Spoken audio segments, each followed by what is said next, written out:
So, dear Dhamma friends, as you all know, now we have come to the next session in our retreat. So that is for a Dhamma sermon. May you all give your consent by saying sadhu sadhu. Namo tassa bhagavato arahato samma sambuddhassa. Namo tassa bhagavato arahato samma sambuddhassa. Namo tassa bhagavato arahato samma sambuddhassa. Seelavanta kottita bhikkhuna panchupadana khandha aniccato dukkhato rogato gandato sallato agato abadato parato palokato sunyato anattato yoniso manasika tabbati. So as you all know, to this retreat, actually we are keeping a particular sutta as the topic, that is called Seelavanta Sutta. This sutta actually comes in Khandha Sangyutta, in Sangyutta Nikaya, so which explains a dialogue between two arahants, namely Venerable Sariputta and Venerable Mahakottita. In a way, this is not a sutta which directly comes from Buddha, but the content of the sutta actually has several times repeated by the Buddha himself. So therefore we can't say it is not really from the Buddha, because the content appears at various other places where Buddha is telling to do the same thing. So again, another aspect is, it is not that one arahant is asking these questions as he doesn't know. Rather, he is asking for the benefit of the people who is yet to practice. So in a way, it is very useful to ourselves, because we are going in the path after 2600 years. So the basic question that Venerable Mahakottita is asking is what one has to do after oneself establish himself in morality. So typically, we expect ourselves to be moral, to be virtuous before getting to practice. So typically we say Sila Samadhi Panya, and that is the traditional path, traditional restraint that we are talking. So one has to establish oneself in morality, then one has to develop concentration, and this morality itself has a fair amount of benefit, and it is conducive for the concentration, and based on the concentration one can develop wisdom, the vipassana meditation. So that is the traditional approach that we typically know. That's also very comprehensive, and that is the most traditional, most effective practice. But in this answer, when Venerable Mahakottita asked what one has to do after establishing himself in morality, Venerable Sariputta does not mention much about the concentration. Rather, he directly answers most into the wisdom side. So he answers, when someone is established himself in morality, he can contemplate these upadana khandha, what we call as the clinging aggregates, in mainly three aspects.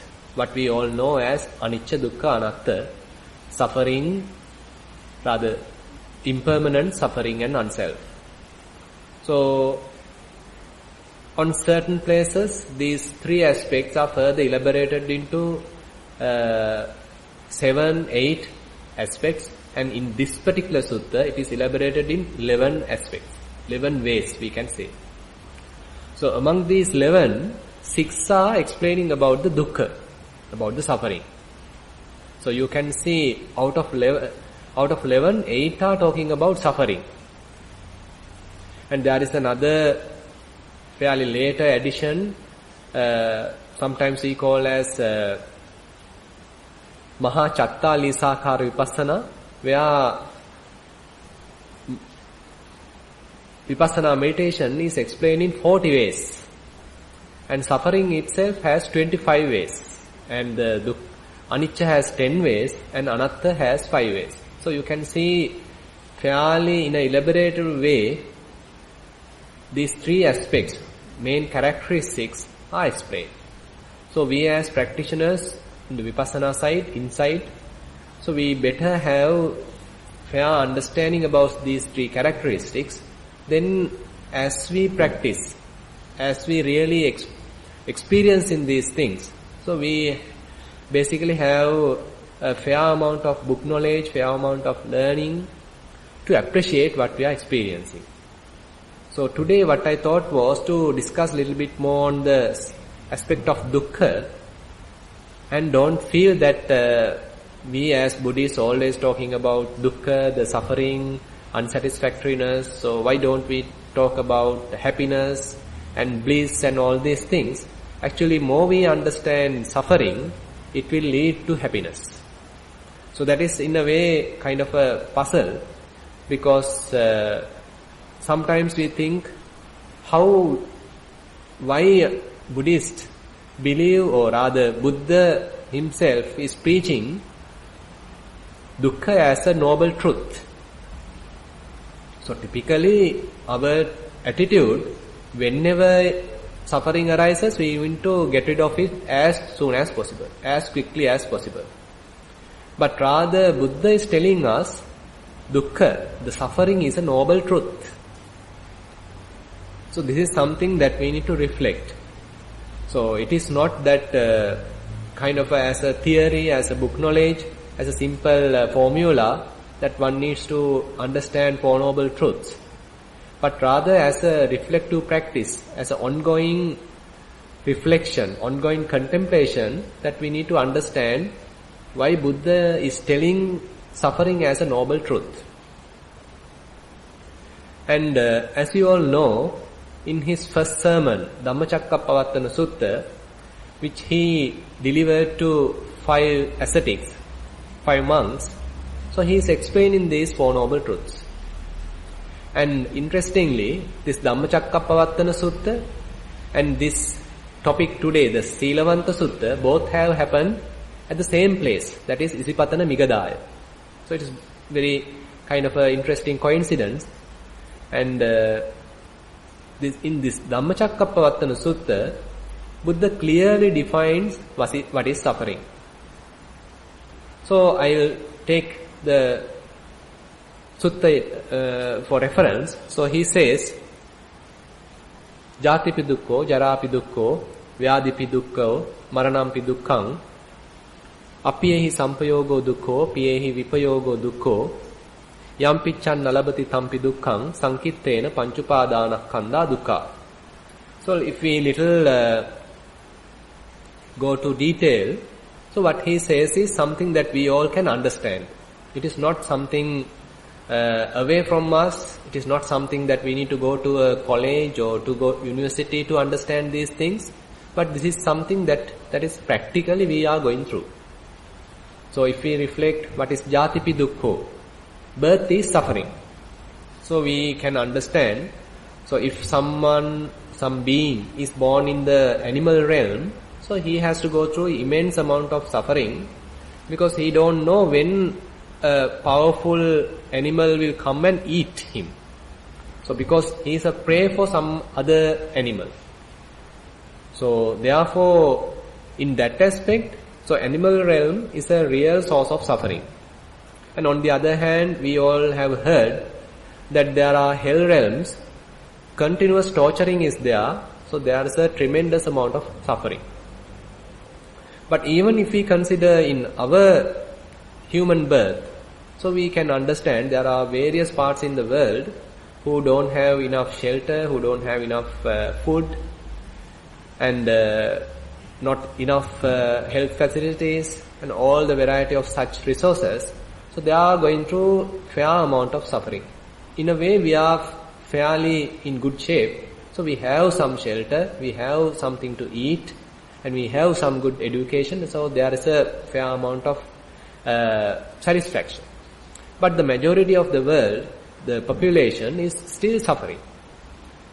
So in that sense, if we consider in this human realm, so birth, coming to this human birth, in a way is obviously suffering.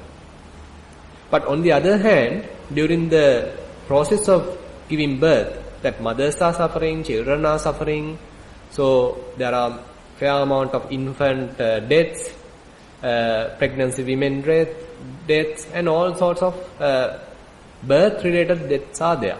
So we can understand even through inference that there is a fair amount of suffering involved in the birth, in the process of birth. Then Buddha continues to say, Jara api dukkho. So aging is suffering. So typically, when we are in the prime age, the youth, so we don't feel much of a suffering because our bodies are little in good shape. So we have some strength, we have some control over the body, and the faculties are sharp, body is strong, and therefore we don't feel much of suffering. But as we grow old, so our faculties become fading. So our eyesight become less, the capacity of the ears become less, so we can't hear clearly, and our sensitivity of the tongue, we can't feel much of the taste of the food. And likewise, our body is now in the waning side. So as we go into the aging, as we are becoming old, so slowly we start to feel suffering. And we don't have the capacity like as youth to run, to jump, to keep our postures for a long time. So we start to get pain. So most of you here are old and you all know what I am talking. So it is obvious that when we are in the aging process, when we are old, that it brings us a lot of suffering. And then Buddha says, Maranampi dukkham.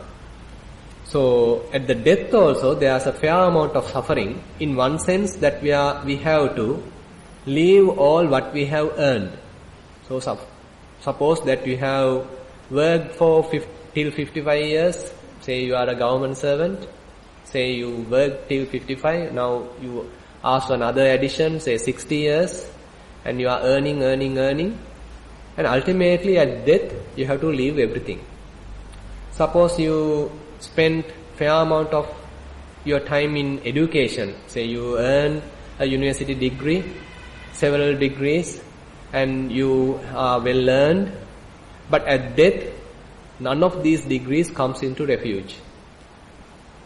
Say you have your husband, your wife, your children, many relatives, all are really dear to you, near to you, but still at death none of them can help you. Again, suppose you have enough wealth, you have fields, you have vehicles, you have bank deposits, insurance, everything, but at death they can't save you. So even though we feel that we are secured, at death we are not helpless, but none of these today's terms, today's policies, today's insurance policies, any of these things can bring ultimate relax from the at the death. So death is something therefore we are taking with birth, which actually we can't avoid. In a way we all know that since we all are born, we have to die.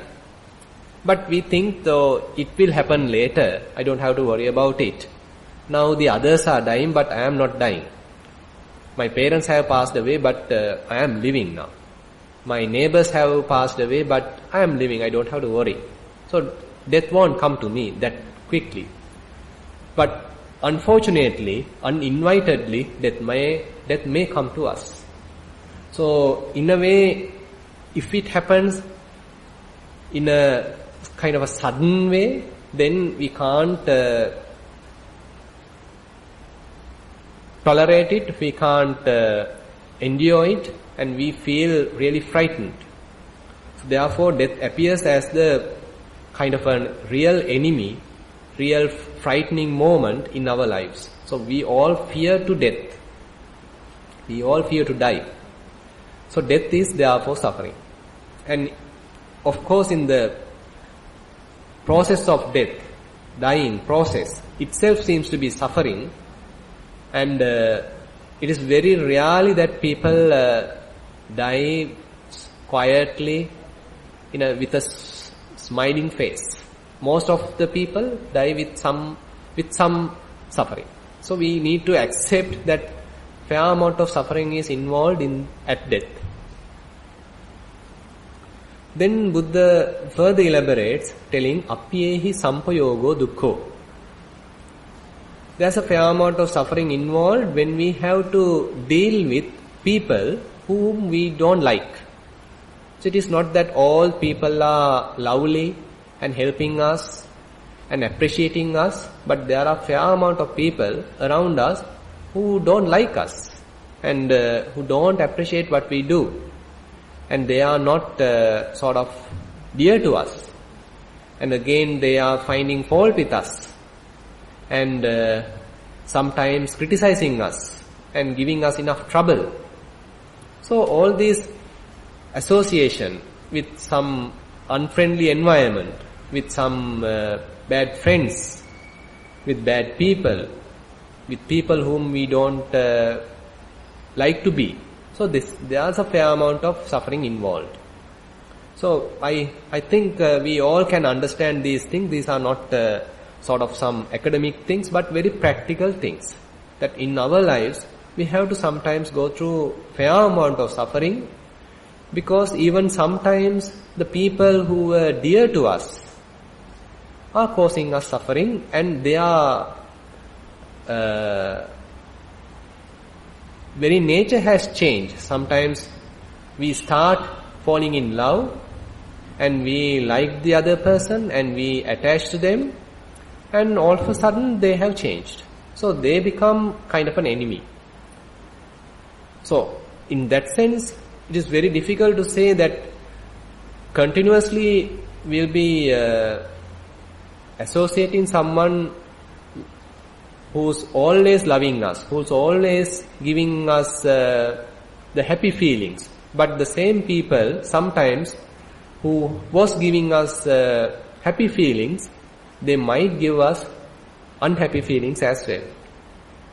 So therefore, anyway, being with people whom we don't like is giving us a lot of suffering. And on the other hand, the separation from the loved ones also giving us suffering. So we have our children, we have our mother, father, husband, wife, our good friends. So if all of a sudden we have to be away from them, if all of a sudden they pass away, so or they have to go to a far place away from us, so that gives a lot of suffering. And then Buddha says, Yampiccang nalabati tampi dukkhang. So there are various things that we like. So we all like to have enough wealth. We all like to have good health. We all like to have good meditation. We all like to have good tranquility, blissful states. We all like to be enlightened. We all like to be free from samsara. So there are various ambitions in our lives. So as children we had various ambitions that we want to be successful in our education, we want to have a good occupation, we have to be successful in our career. So there are various such hopes. But we can't say that we were able to fulfill all our hopes. So we had various hopes, various ambitions. Only a little part we were able to succeed, but there are fair amount that we couldn't be successful. So that sense, we are driving, actually we are really trying hard to be successful, but only a little we can fulfill, but large majority, even though we wish, we can't have everything. So Yampiccang nalabati tampi dukkhang means that there are various wishes, there are various ambitions, aspirations, which sometimes cannot be fulfilled. So that gives a lot of frustration, a lot of heartbreaks. Sometimes we fall in love, the other party is not giving consent, they don't care us. So we suffer. As parents, we want our children to behave in such a way, but they don't hear to us. They go on their own way. So we suffer. So our husband, wife behave in some other way, which we don't like. So we suffer. Our governments do various things which we can't appreciate, we can't accept, so we suffer. Our neighbors are behaving in some way which is disturbing us, so we suffer. So there are certain framework that we feel that everything has to be move in that direction, but whenever it is breaking, whenever it's going out of it, so we suffer. Yam piccang nalabati tampi dukkham. So it is obvious that we can understand, if we have a wish, if we can't fulfill it, so it causes suffering. Sankittena panchupadanakkhandha dukkha. At last, Buddha is putting everything in brief, and he is telling, whenever we are attached to aggregates, whenever we are clinging to aggregates, it is causing suffering. So that is how in the Vipassana, in this very sutta, in Seelavanta Sutta, Venerable Sariputta is advising Venerable Mahakottita that Panchupadana Khanda has to be aniccato, dukkhato, rogato, gandato, likewise has to be reflected. Because whenever you are attached to aggregates, so it is causing some kind of suffering. So further, in this particular sutta, suffering has given in various ways. It has 6 terms referred here. Dukkhato. So dukkhato literally means suffering, unsatisfactoriness. So it does not mean that we have to suffer a lot to understand suffering. Say for example, it does not need that I have to go through a cancer, I have to pull the fingernails, or have to have a real accident to understand suffering. So that is the extreme suffering. But on the other hand, when I am sitting here, I have some kind of uneasiness. I have some kind of friction. So there is some climatic uneasiness. So this still is suffering. This still is some unsatisfactoriness. So we can understand. So it has a kind of a wide range. So it has some mild unsatisfactoriness to the fair extreme suffering. So all of these range from the mild to the extreme are in the noble truth of suffering. And in another sutta, Venerable Sariputta explains, dukkha, the suffering has 3 aspects. He calls his first aspect as dukkha dukkha. So it is very easy to understand. So there is a suffering involved in the pain. So we have painful feeling. So when we have disease, it is giving us uneasiness, unsatisfactoriness. So when we have some itch, it is giving us some suffering. When we have a cut, it is giving us suffering. When we have headache, it is giving us suffering. So likewise, there are enough bodily pains which are giving suffering. So that is the dukkha dukkha. Typical, obvious suffering that we all can understand. And there is another type of dukkha he is explaining called viparinama dukkha. So when we consider happiness, suppose we are fairly happy, we are successful. Now we are going through some happy feeling. But that particular happy feeling even won't last forever. So that happy feeling going to change. Even though we want to hold it for a long time, still it's changing. We have no control over this happy feeling. So this if we are going through some happiness, this happiness is going to change, and due to this change, there's a fair amount of suffering. Because we like that happy feeling, that happiness to be constant. So we want to experience it long time, but it won't last long. and it is changing all of a sudden without our involvement, without our control. So it is changing. So that is called viparinama dukkha, where fair amount of suffering involved due to the changing.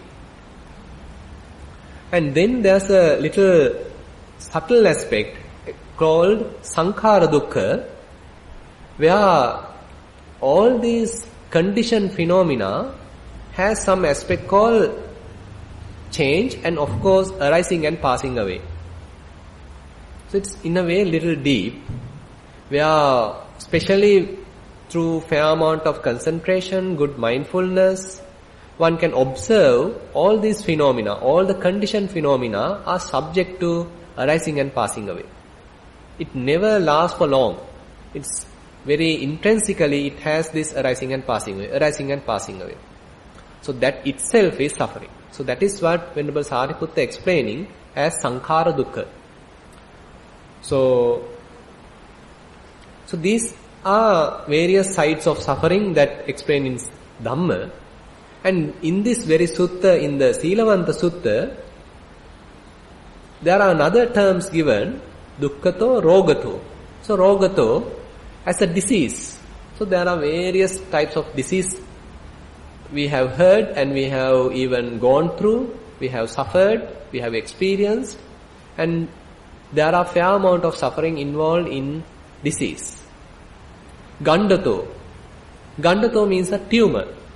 So we all know a tumor is something unpleasant, and when a tumor is there, so even when we go to the doctor, he has to either operate it, he has to cut it, so he has to put anesthesia. So there are a fair amount of suffering involved even during the curing process. But we can't avoid going to the doctor either.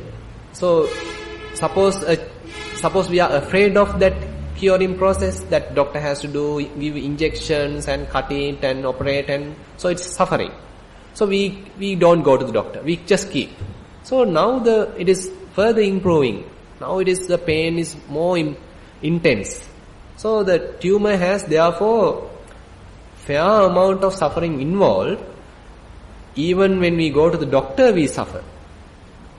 If we don't go to the doctor, still we suffer because it is the pain is improving. So in a way, Buddha is giving kind of similes where we can understand. So we are in a kind of a trap. Even if we want to cure it, we have to suffer. Even if we don't want to cure it, still we suffer. So therefore it says this upadana khanda we can look into as gandato, as a tumor. And then sallato. Sallato is something as dart. So suppose you are being hit by an arrow, by a thorn, so someone has to take it out. So taking it out also is suffering. So it is painful. And if you want to keep it, still you have to suffer. So it's considering it as a dart. And then agato is kind of a misery. So we as human beings, so we have as being born to this world, so there's a fair amount of suffering, inevitable. So therefore it says kind of a misery. And then abadato, kind of a affliction. So it's an ongoing process. So this body is never be perfect. So therefore, it's always kind of a friction there. Some kind of frustration is there. So we need to accept it. And on the other hand, there's a very interesting aspect in suffering that we need to be very precisely understand that Buddha says this suffering has to be understood. Mostly what happens is, whenever suffering arises, we consider it personally. There is suffering, but how we interpret is that I am suffering. Suppose you are going through some pain. So rather than seeing suffering as suffering, so we are putting a personality into it and we are interpreting it as, I am in a painful situation. Why it is happening to me? Why me? So there are many others, why it has come to me? So I am suffering. So this, we are adding this I component to it. So there is suffering, but we are adding additionally this I component. This is a very interesting point to understand. Because through meditation, what we are trying to do is understanding this suffering in a more objective manner. So far we have gone through in a different wrong understanding. Whenever some suffering, some uneasiness, some unsatisfactoriness is there, we immediately want to get rid of it because we think, I am suffering. I have a headache, I have a back pain, I have a stomach pain, I am suffering, I am going through some misery. So the I component is there. So whenever I is involved, whenever we are introducing this I component, suffering doubled actually. That's the physical pain may be, but we are adding this mental pain onto it. So that is the real messy thing or ignorant thing that we are doing. We are adding. So therefore Buddha precisely, clearly says, there is suffering. So there is suffering. He is not denying it. He is not rejecting it. But rather he is seeing it objectively. There is suffering. And then he is telling, so we have to fully understand suffering. Now so far, sometimes, we want to get rid of suffering. We want to go away from suffering as soon as possible, quickly as possible. But instead, Buddha is telling, we need to fully understand suffering. Now here, if we want to fully understand suffering, we need to have enough courage. So therefore, spiritual path has to have enough courage, enough maturity to be little patient. Without trying to immediately get rid of it, it will be patient, bearing it, enduring it, and trying to understanding it. And that's why Buddha is telling, suffering has to be understood. Not only understood, fully understood. Dukkham pariññātabbam. Pariññātabbam means you have to fully understand, not just a little understanding, but you are fully acknowledging it, fully understanding it. And then the third insight into the noble truth of suffering, Buddha says, suffering has been understood. So if you are courageous enough, so you, without adding I component, without taking it personally, now you are acknowledging there is suffering. I am going through some physical pain. And you are step back, you put to some mindfulness, you look at it, you observe it, and you are fully understanding it, at least trying to understanding it. And more you are understanding it, you become, you may feel the devil is not as bad as you thought. So pain is something bearable, it is not unbearable.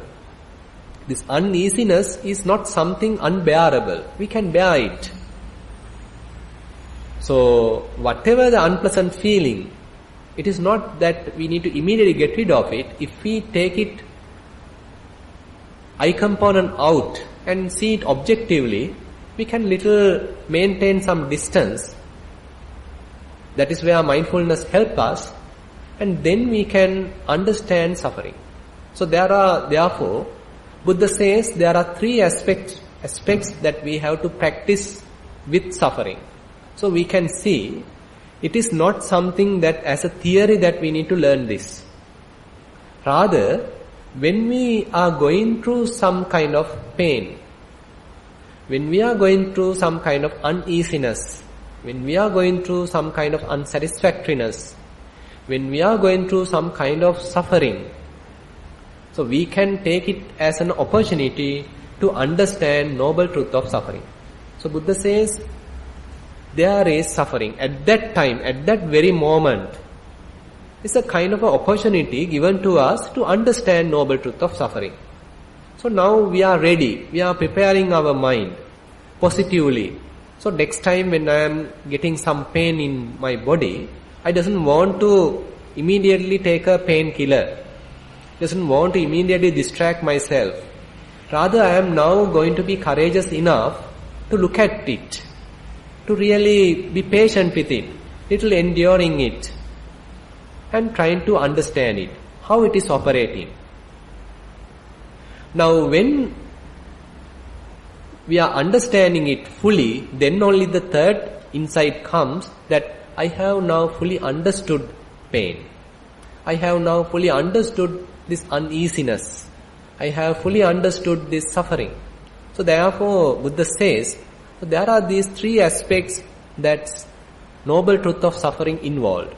And he says, so there is, when you understand like that, so it's a vision, it is a light, it is a knowledge, it is a wisdom.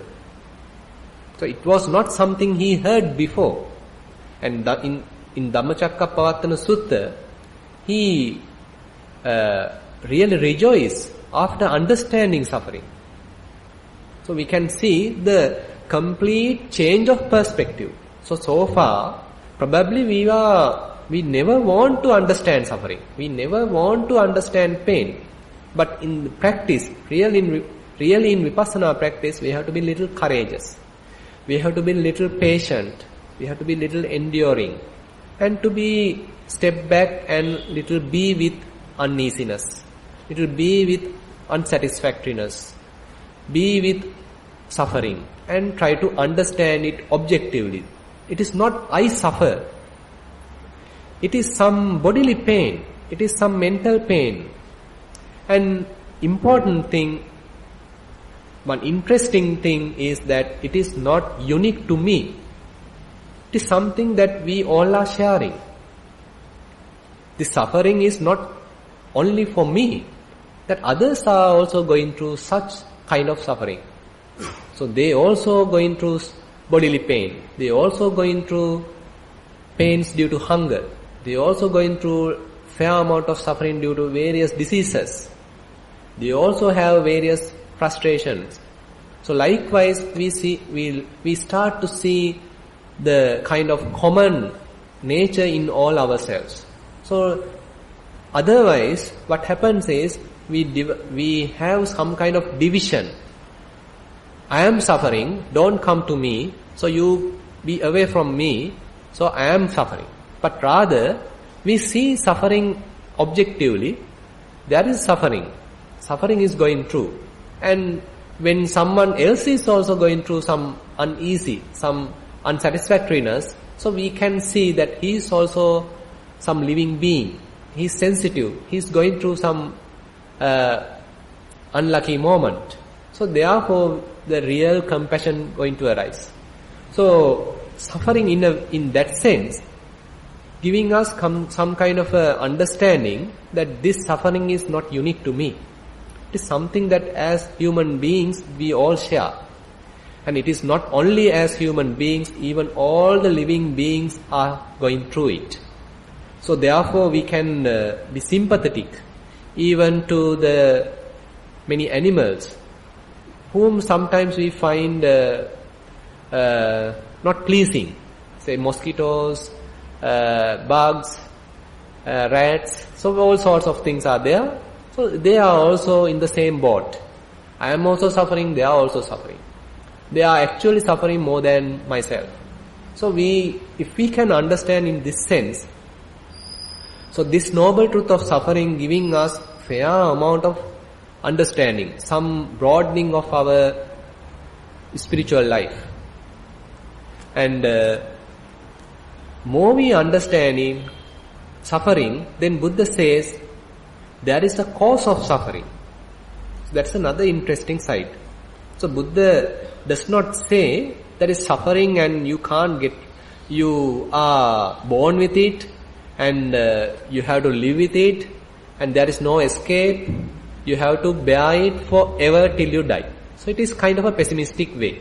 But rather, he is telling there is suffering. It is true. You have to understand it fully.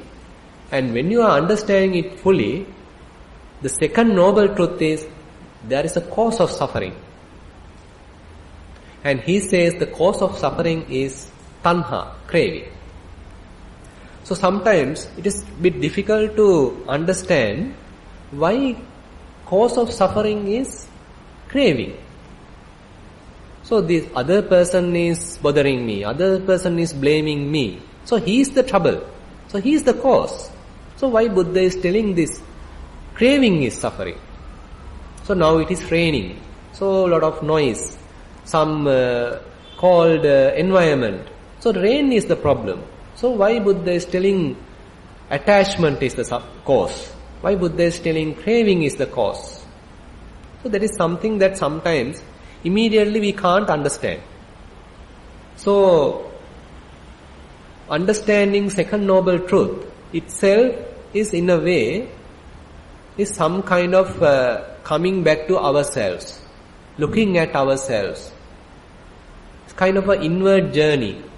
And rather than putting every cause to outside, now we have to come inside, step back and be mindful and see what is the real cause of suffering. So there are three sides shown in Dhamma. There are three types of suffering, cause of suffering. There are three types of craving. What we call as kama tanha, bhava tanha, vibhava tanha. So if we little analyze it further, kama tanha, desire for sense pleasures. Now we all know, so there is a fair amount of desire involved to see good sceneries, to see beautiful things, to see movies, to see our loved ones. So there's a fair amount of satisfaction we gain through seeing things. So we like to see beautiful scenes. We like to see good things, beautiful things. And we like to hear beautiful music. Again, we like to have pleasant odors. We like to have tasty food, delicious food. And we like to have pleasant sensations. So all sorts of such pleasant, happy, positive sensations are there, and we all like to have it. And that is what we majority are doing. So we are from the very moment of our waking up till we go to sleep, we are going after seeking pleasures. So it is not that we have to deny that there is no pleasure, but rather what we need to understanding is that there is a craving for sensual pleasures. So there is an inner asking. So I need it. I want it. I want to have it. So it is actually giving us some kind of temporary happiness. So we therefore want to have it. And on the other hand, there's another aspect called bhavatanha. We want to become something. So right now I am not fulfilled. Right now I am not complete. So I want to become someone who is more happier than present. So we can say, right now I don't have a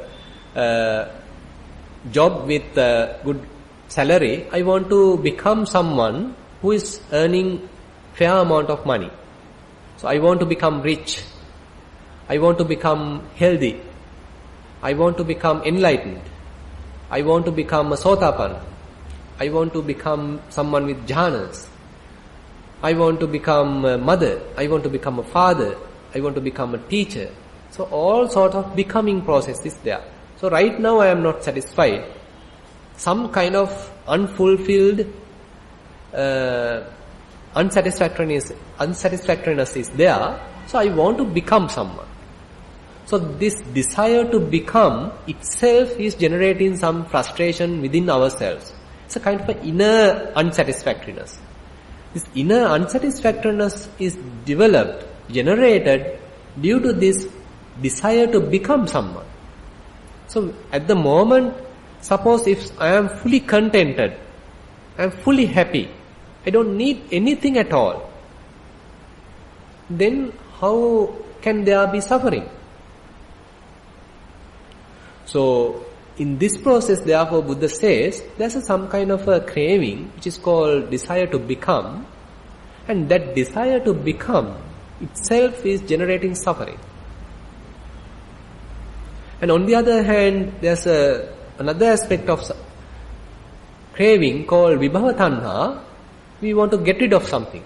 There is some uncomfortable situation and immediately want to get rid of it. Please go away. So I don't want to be with you. We want to get rid of someone. So I don't want to be in an unpleasant situation. So immediately I want to be in a pleasant, beautiful environment. So likewise, so there is a kind of a tendency in ourselves. So we want to, we are having some kind of a beautiful cage, kind of a beautiful framework developed in our mentality, and whichever coming out of it, we want to go away from it. We want to immediately take it out. So there's an inner desire to get rid of something unpleasant. So this desire, wanting to get rid of something unpleasant, itself is generating suffering. So therefore, this noble truth of suffering and noble truth of cause of suffering are going hand in hand. It is not that we learn about unsatisfactoriness or noble truth of suffering in first year and then come to learn about cause of suffering in the second year. But it is within a very short time we can have understanding of both. And more we understand it, more and more we practice it, these two comes very quickly. These understandings comes very quickly. And in the second noble truth, Buddha says, so this second noble truth also has some kind of action involved. So what is the action that we need to do regarding the second noble truth? Craving, tanha. Buddha says, craving has to be abandoned. It has to be let go of. The desire has to be let go of. So you have to drop it. You have to let go of the desire. So suppose you are going through some kind of mental pain. Rather than immediately trying to get rid of it, now you have to step back. You have to be little courageous. You have to be little patient. And first we need to understand suffering. It's going in a way kind of a stepwise process. So first we understand suffering. So without understanding it, there is no way out. So that's why we need to be little patient. So in the spiritual life, so it is not that we get things instantly. Nowadays the society is advertising everything is available instantly. So you have instant coffee, we have instant noodles, we have instant rice, we have instant, I don't know, everything is instant. Now we need Nibbana also instant. So but in spiritual life we have to be patient. That's why Buddha says, Kanti paramang tako titikha. So this patience, endurance is something that we have to understand. I can remember one statement from Ajahn Chah. He says that there are various spiritual qualities that we are developing in this spiritual life. But among all, the most important is the patient endurance. That is, in a way, what Buddha was telling, Kanti paramang tapotitikha. That is the Kanti, the patience, is the best austerity. Ajahn Chah, putting it little in a different way, he says, among all the qualities that we develop in our lives, patient endurance is the best, the most important. So that is how we have to give some time for our meditation. So we can't have bliss every time. We can't have jhanas every time. We can't have kind of insights every time. There may be times our meditation fails. There may be times we go wrong. There may be falls happening. There may be times that we have taken a wrong approach. So it was a complete failure. So all these failures actually giving us some kind of strength. So it's a kind of a trial and error method. So Buddha actually has shown the path. Even in that path, we are going alone. So teachers, books, sermons and everything, suttas, everything guiding us, everything encouraging us, but we alone has to go in our spiritual quest. In this spiritual quest, we have to be patient. So we can't have what we call as shortcuts. We can't have instant enlightenment. So if we understand right now there is some kind of uneasiness, there is some kind of unsatisfactoriness, let me feel it, let me understanding it, let me fully understanding it. So I don't have to immediately go to a blissful state. Now I have some kind of pain, let me understand that pain. So I am now little tolerating it. I have some patience. I have some equanimity to this very pain. So now I am looking at it. Now when I am looking at it, so I understand, so there is bodily pain. So if I withdraw this I component from this bodily pain, there is no much suffering involved. Body is going through some kind of painful feeling, but I don't need to put I part to it. So it is not I am suffering, but there's a painful feeling. So I have mindfulness, I have bearance to feel this painful feeling.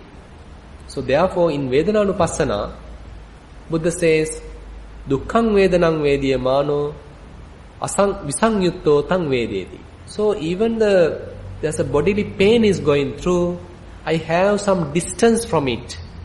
I have detached from it. I have disengaged from it and I am looking at it. So I am understanding it. So more and more we understanding it, more and more we become patient, more bearing, more enduring, and we become more matured. So understanding this noble truth of suffering, giving us enough resilience. So there may be various unseen tragedies can happen. But the practice giving us enough courage, enough spiritual strength to bear these difficult moments. So if we think that the practice is something helping us to escape from everything, to be away from everything, and to have our own cage, our own cocoon, and to be with their completely blissful, so that is wrong aspect.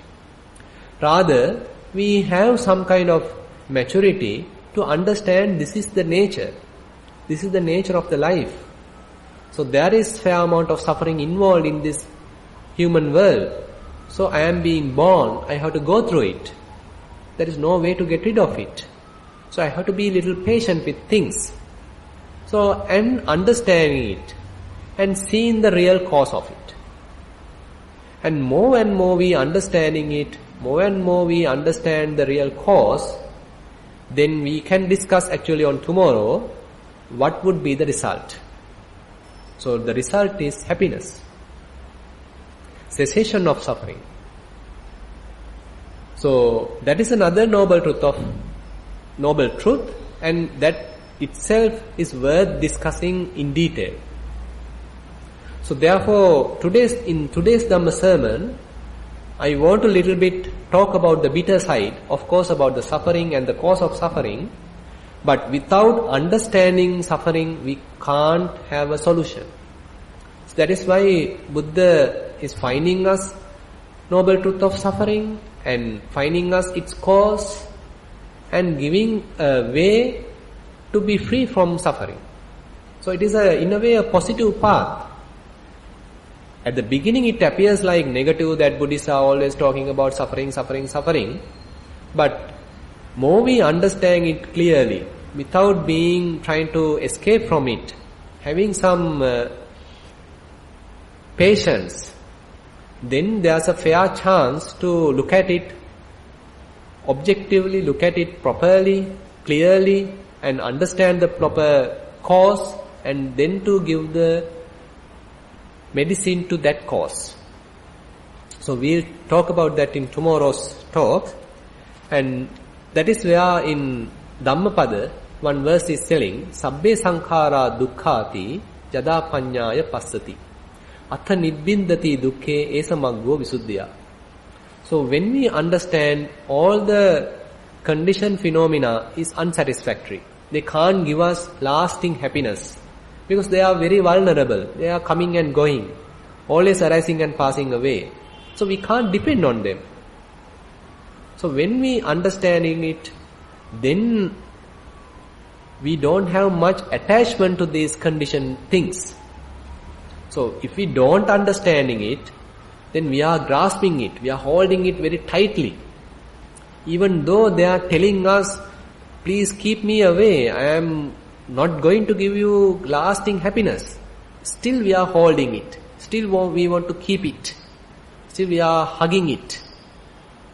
But more we understand the reality, more we understand the things as they truly are, more we understand the unsatisfactory nature, then we are losing our grip, we are letting things go, we are letting things be, and we are keeping away from things.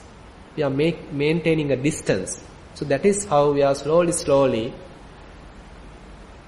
kind of developing mindfulness, developing disenchantment, what we call as nibbida, and that gives us enough courage to let go things, gives us some kind of distance to let the things be there, that I don't have to go and pick them, don't have to go and suffer, but I am leaving things away, allowing things to happen.